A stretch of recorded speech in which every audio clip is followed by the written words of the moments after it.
Hi guys, thanks very much for tuning in to my life. Today we're going to do a quick unboxing of the Galaxy A5 2017.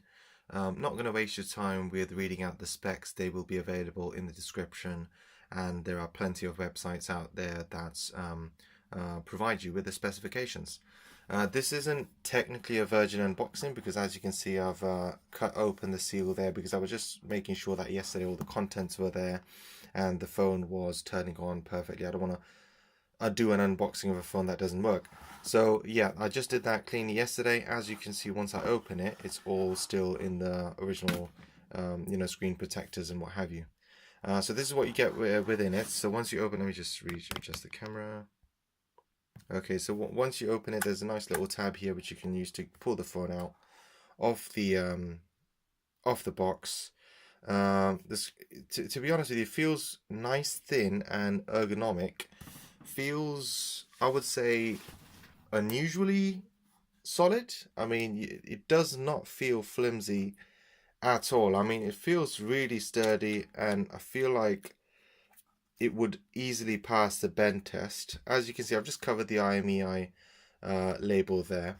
I'll turn it on as well. I'm not going to do anything with it because it's not set up, and I've actually bought it for someone else, like a family member. If you're wondering about the price, right now these are selling. So this is what month is. This is July 2017, and these are selling right now for about £310 or so. Brand new, this is unlocked to any network. This one, as you can see, it says 3 here, but 3, fortunately, and this is credit to them really, as a network, they've decided to make all their phones unlocked, factory unlocked, so that you can put in any SIM you want in there. So you see the 3 logo there, as if it's locked, but it's not really locked to any particular network. You can stick in any SIM in there you want. So there you have it. That's the screen. It's nice and sharp. It's very responsive. I've tried to set it up a little bit, like clicking through a couple of screens just to check how quickly it does things. And as you can see, it's gonna ask for the SIM card to be inserted there. The SIM card is a different tray on the side. So this one is the SIM card right here, if you can see it. I don't know if I need to turn the flashlight on. So there you go. That's the SIM card tray, and then there's a tray at the top as well, which is for the SD card.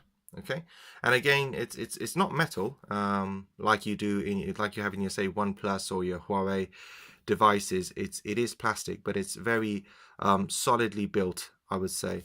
I can't really remember whether the back is glass or plastic. I'm assuming it's glass. Again, I should have done more research before doing the unboxing, I guess. But there we are. Looks like in the side there's a speaker, which is quite good because a lot of people complain that when you hold the device like this from the sides, the speaker on the bottom is usually blocked. So I think it's quite clever to have it at the top here instead of the sides. Overall, the feel of the device is really nice, and I think this is for the people who don't quite have the sort of money for a flagship device, but still want a respectable performance and specifications. It closes the screen sort of sideways animation. I like that. Reminder of the was it the Nexus that did a similar sort of thing? Like you're turning off a CRT television. But yeah, there you go. A nice transition. I like that. I can't stop doing that.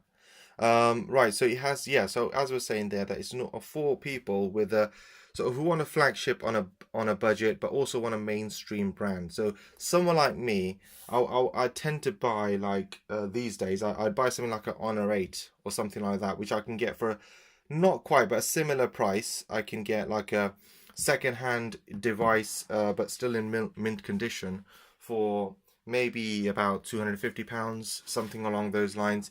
This device, which I bought brand new, it's not from a major retailer or anything, but I bought it from a popular auction website, which I won't name because this video is not sponsored by anyone, actually. It's just my own opinions. I bought it for £242. Now, that's a bargain, okay? These ones right now, even brand new on a popular auction website, they would be selling for about $255, $260, all the way up to $270, depending on what people are willing to pay on that particular day. But this one, I spotted that this one was gonna go probably for a low price, and I managed to bag it for £242, which is a very, very fair price. That's the sort of price I would pay for an Honor 8 second hand, but that would also be in mint condition. So like I said, this is for people who are used to your mainstream brands and they don't want to explore, say, Honor or Huawei or, you know, Oppo or OnePlus. Even OnePlus is getting quite expensive these days, actually. But yeah, those sort of brands which sort of give you flagship performance at a very, very reasonable and competitive price. This is for people who want the mainstream warranty, mainstream customer service, mainstream recognizable brand which their friends don't go, huh, what brand is that? I've never heard of them. This is for them kind of people. Of course, the advantage of buying something like a Samsung is that if you use Outlook and stuff, you're going to find plenty of programs that synchronize between your Outlook and your Android, which is often an issue for non-mainstream devices. Not just Samsung, I mean, even like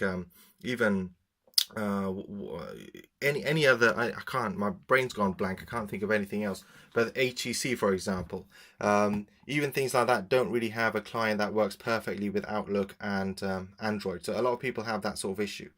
So I've talked a lot about it. It was supposed to be an unboxing, but as you can see, I've digressed there. But hopefully you found that sort of information helpful, and the sort of people who are looking to buy this device, like I said, mainstream consumers. This is not for the likes of someone like me who would rather buy, say, an Honor or something like that, which gives me, I feel, more bang for my buck. So continuing onwards with it, I'm not going to peel this off. I would peel this off happily, but I'm not going to do it because I want that to actually, you know what, I'm going to do it. I wanted the other person to experience the peeling off, but I might as well do it. There you go. Oh yeah, that's one of the best feelings in the world, isn't it? It's got to be. I'll leave the back one on, leave some leftovers for the person who I'm giving this device to. As you can see, backlit buttons at the bottom as well. And I've already said this, but nice, really nice, clear and sharp display there. 40% charge is what it comes up with. It comes with boxed.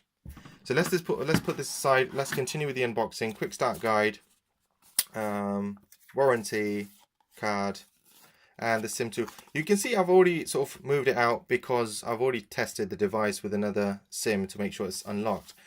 This is a pain to get out. I mean, it looks nice. It looks like a little metal circle in the box, but it's a pain to get out. Well, especially if you don't like ruining your packaging and stuff, which I kind of like to do. I like to unbox in a way that you can't even tell that it's been unboxed. But yeah, it was quite a pain. So be prepared for that, or be prepared to damage this bit of the cardboard, or maybe try to bend it like this to get it out. It was definitely not straightforward, but I like the shape, and it does the job, and it does the job well, as you would expect from a standard SIM tray removal tool. What else do we have? So we've got this here. It looks like USB Type-C cable. So again, really nice. USB Type-C is really convenient. If you've not already got a device with a USB Type-C, it's going to change your life.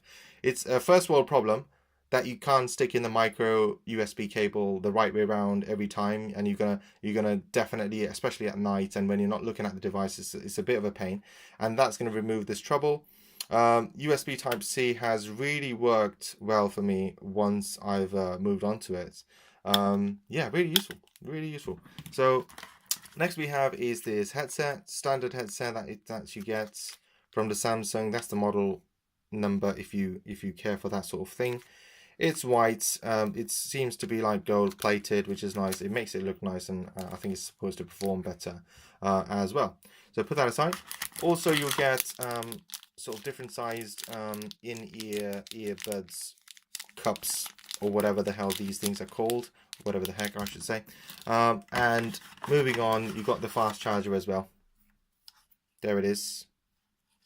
I know it's Samsung, but doesn't it look a bit cheap? I don't know. It looks a bit sort of the print isn't, well, it doesn't look as clear as it should be. It is clear, but it just doesn't look as clear. I don't know if it's the grey and the white combo there, but that's what you get. If you want to have a look at the wattage at the bottom, there you have it. I think this is a British model, so you know that's why you got the UK plug on there. That's the unboxing. There's nothing really else that it comes up with. And there you have it. That's the Samsung Galaxy A5 2017. The last model, I think it was 2013. They've kept the name the same, so like the Samsung Galaxy S5, 6, 7, and 7 Edge and so on, where the names are incrementally increased. The A5 has been kept as A5. And so the last model, I think it came back in 2015 or 13, something like that. This one is 2017, and it's nice for them to put the year on the top as well for you to immediately know that's the latest version. So there you have it, guys. That's the back of the box as well, if you care about that sort of thing. There you go. It's a 32GB version, and it's water and dust resistant. 4G LTE 64-bit octa-core processor there. 5.2-inch Full HD S AMOLED display, 16 megapixel camera, and I think that's front and back, and also 32 gigs of memory inside. But it's nice that Samsung has given us the opportunity to expand storage with an SD card, which is always a win. So once again, guys, thanks very much for tuning in.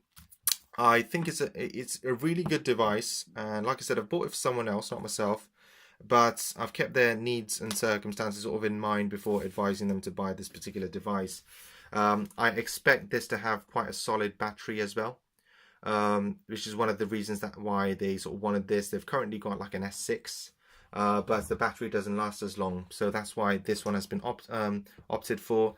These sort of mid-range devices, because they don't have the most powerful of processors, but they do have a very competent processor, but because it's not like a complete sort of powerhouse, it's quite easy or easy on the battery there, and that's why these devices sort of have an advantage. Same with my my Honor 8 is also a very long-lasting battery there, and I'm hoping that this device, which is not absolute top end or cutting edge, but still performs all the functions that you'd want it to very well, that you would in daily life, in balance with the good battery. I think it's going to serve them well.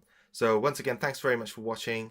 Like, comment, subscribe, and I'll see you in the next one. Okay, thank you guys. Cheers. Bye.